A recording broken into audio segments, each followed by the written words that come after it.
क्या 90 करोड़ के पुल में हुआ भ्रष्टाचार? हमीरपुर पुल हादसे ने उठाए बड़े सवाल। तेज आंधी, भारी बारिश और फिर अचानक भरभरा कर गिर गया 90 करोड़ रुपए का निर्माणाधीन पुल।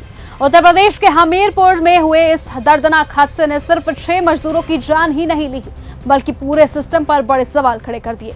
सवाल है कि क्या यह सिर्फ खराब मौसम का एक असर था या फिर 90 करोड़ रुपए के इस पुल में भ्रष्टाचार और लापरवाही की कहानी छिपी है। नमस्कार, आप देख रहे हैं न्यूज गंगा और मैं हूं आपके साथ निशा भारद्वाज।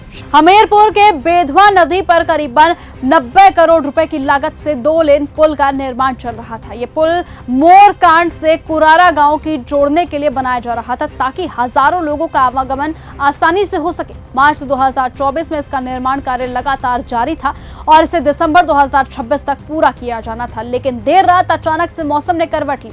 इलाके में 70 से 80 किलोमीटर प्रति घंटे की रफ्तार से तेज आंधी चली और भारी बारिश शुरू हो गई। इसी दौरान निर्माणाधीन पुल का एक बड़ा स्लैब अचानक से भरभरा कर नीचे गिर पड़ा। लेकिन सबसे दर्दनाक बात यहाँ पर यह रही कि हादसे के समय यानी कि हादसे के दौरान पहली शिफ्ट के कई मजदूर पुल के नीचे आराम कर रहे थे और जैसे ही स्लैब गिरा, मजदूर मलबे में दब गए। हादसे में 6 मजदूरों की जान चली गई, जबकि कई अन्य लोग गंभीर रूप से घायल हो गए। घटना के बाद एसडीआरएफ की टीम मौके पर पहुंची और करीबन 7 घंटे तक चला रेस्क्यू ऑपरेशन चलाया गया। भारी मशीनों और आधुनिक उपकरणों की मदद से मलबा हटाकर 3 मजदूरों को सुरक्षित बाहर निकाला गया। लेकिन अब सबसे बड़ा सवाल हादसे की वजह को लेकर उठा। उत्तर प्रदेश के ब्रिज कॉर्पोरेशन के अधिकारियों ने शुरुआती तौर पर तेज आंधी और खराब मौसम को हादसे की वजह बताया, लेकिन स्थानीय लोगों और कई विशेषज्ञों का यह कहना था कि सिर्फ मौसम इतना बड़ा हादसा नहीं कर सकता है। लोग अब सवाल उठा रहे हैं कि अगर पुल की संरचना मजबूत थी तो फिर निर्माण के दौरान ही स्लैब कैसे गिर गया?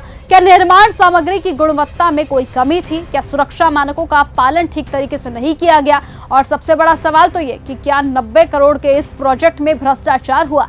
जानकारी के मुताबिक निर्माण स्थल पर 24 घंटे काम चलता था। मजदूरों के लिए सुरक्षित व्यवस्था कितनी थी, इस पर भी सवाल उठे हैं। प्रत्यक्षदर्शियों के मुताबिक जब तेज आंधी आई तो ऊपर काम कर रहे मजदूर खुद को संभालने की कोशिश कर रहे थे कि तभी अचानक से स्लैब टूटकर नीचे गिर पड़ा। हादसे के बाद प्रशासन ने निर्माण कार्य फिलहाल रोक दिया है और तकनीकी विशेषज्ञों की टीम मौके पर जांच कर रही है। सरकार ने उच्च स्तरीय जांच के आदेश तो दिए हैं ताकि ये पता लगाया जा सके कि हादसा सिर्फ प्राकृतिक आपदा था या फिर इसके पीछे निर्माण में लापरवाही और भ्रष्टाचार की कहानी छिपी है। फिलहाल 6 परिवारों के घरों में मातम पसरा हुआ है। जिन मजदूरों ने इस पुल को बनाने के लिए दिन रात मेहनत की थी, वही इस हादसे का शिकार बन गया। पूरे प्रदेश की नजरें जांच की रिपोर्ट पर टिकी हैं और लोग तो सवाल उठा रहे हैं कि अब उत्तर प्रदेश में इतना बड़ा कांड हो कैसे गया, क्योंकि उत्तर प्रदेश वही राज्य है जहां पर अक्सर ये कहा जाता है कि वहां राम राज्य है, यानी कि सीएम योगी का राज्य है और वहां पर कोई भ्रष्टाचार नहीं कर सकता।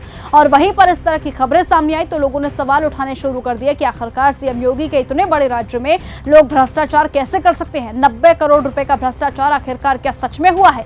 क्योंकि अगर 90 करोड़ के इस प्रोजेक्ट में सचमुच भ्रष्टाचार या फिर लापरवाही सामने आई होती है या फिर आती है तो ये सिर्फ एक हादसा नहीं रह जाएगा, बल्कि सिस्टम की बड़ी विफलता भी सामने आएगी और इसका असर हो सकता है कि 2027 के चुनावों पर भी पड़े। अब देखना होगा कि आखिरकार इस मामले में आगे चलकर क्या कुछ सामने आता है। तब तक के लिए बने रहिए और देखते रहिए न्यूज गंगा। नमस्कार। अगर आपको ये हमारा वीडियो पसंद आया हो तो इसे लाइक और शेयर करना बिल्कुल ना भूलें। साथ ही हमारे चैनल न्यूज गंगा को सब्सक्राइब और फॉलो जरूर करें ताकि देश और दुनिया की हर बड़ी खबर आप तक सबसे पहले पहुंचे।